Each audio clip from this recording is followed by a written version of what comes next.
السلام عليكم ورحمة الله وبركاته. مدر سوماليلان iyo umada islaamkayba waa idin salaamaya meel kastoo aad joogtaanba. waxaan doonayaa inaan dhahdo umada reer Soomaaliland hambaliyo 26 Juun maalintii aynu xorriyadda ka qaadanay gumaysigii Ingiriiska, maalin u gaara umada reer Soomaaliland, maalin aanay cidila wadaagin oonay cidila lahayn. umada reer Soomaaliland waase maalintii aynu guusha haleelay, guushii aynu haleelay 26 Juun, laakiin aynu sida hawsha yar u sii daynay eenu ummad kale gacanta ugu gelinay.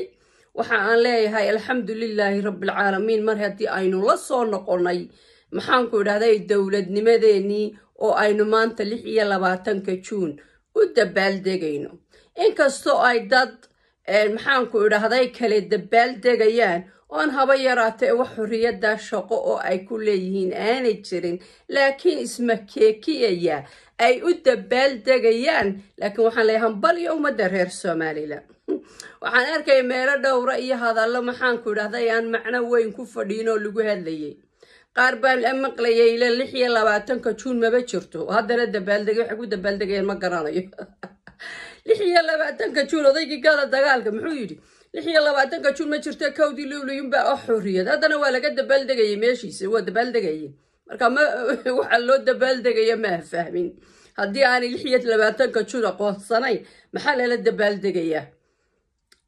talabaad waxaan arkay dad badan oo la weydiinayo la leeyahay yaa xorriyadda keenay, yaa xorriyaddii 26 Juun keenay, iyo kuwale waxa weeye daraawiish baa keentay.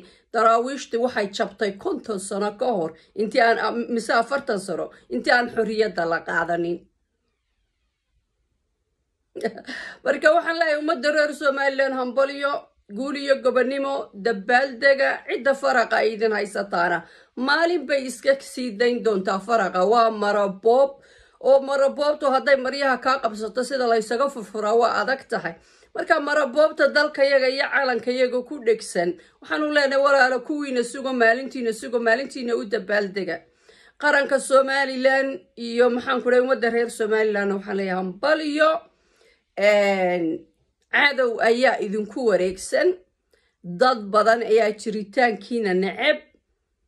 idinku u diyaar garooba oo dhexda marada ugu xidha jiritaankiina, laakiin cadaaladda ku saleeya.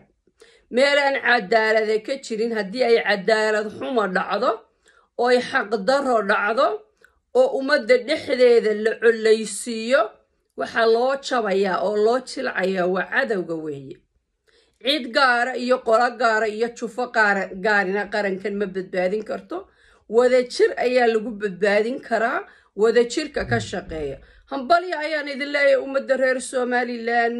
maraboobtana waxaan leeyahay maalin baanu iska kiin furfuraynaa insha allahu bidmillaahi kariim aan fogeyn. waa idin salaamay. hambaliyo.